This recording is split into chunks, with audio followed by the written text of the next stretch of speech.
Carlisle, Pennsylvania. At first glance, it looks like just another small town in Cumberland County.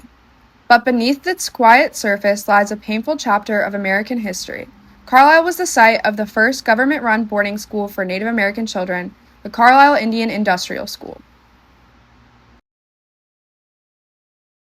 To understand Carlisle, we must go back to the colonial roots of the United States. When European powers colonized North America, they brought ideas of land ownership, religion, and civilization that clashed with indigenous ways of life. As settlers pushed westward, native tribes were violently forced from their lands.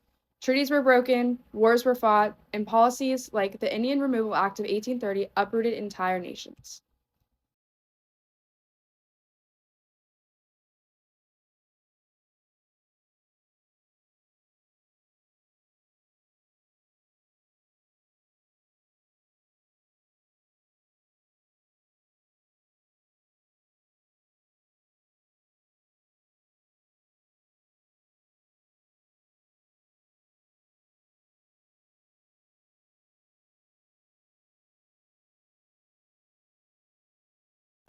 Over 10,000 native children from more than 140 tribes passed through Carlisle before it closed in 1918.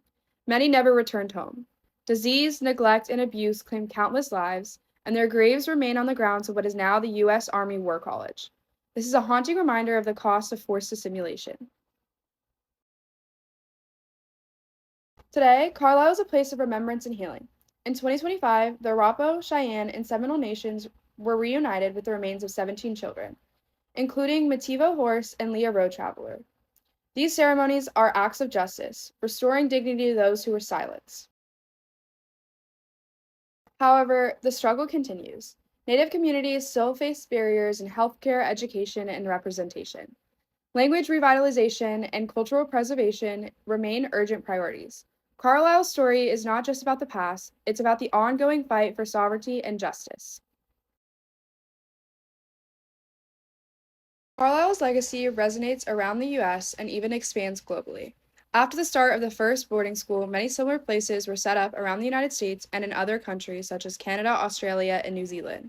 This was not just an isolated event, but a global pattern of cultural genocide. Carlisle warns us of the dangers of erasing identity, but it also guides us towards reconciliation through truth-telling, reparations, and respect for Indigenous sovereignty. Healing is possible.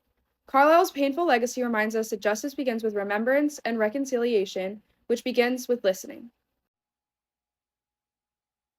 I suggest that this is not only an issue for Native American communities, but also all of us around the world. For those who want to deepen their understanding of Carlisle and support Indigenous communities, here are several ways to get involved. There's the Carlisle Indian School Digital Resource Center, where you can explore photographs, student records, and historical documents that preserve the stories of children who attended Carlisle. There's also Native authors. You can read works by Deborah Miranda, Tommy Orange, and David Truer, who write about history, identity, and resilience from Indigenous perspectives. You can also help to support reparation efforts. Contribute to tribal organizations or volunteer with initiatives that help return ancestors' remains to their communities. There's also many educational programs that you can attend, such as public lectures and exhibits hosted by Dickinson College or the U.S. Army Heritage and Education Center, which highlight Carlisle's legacy and ongoing healing. You can also just engage respectfully with Native communities. Listen, learn, and share their stories to help amplify Indigenous voices.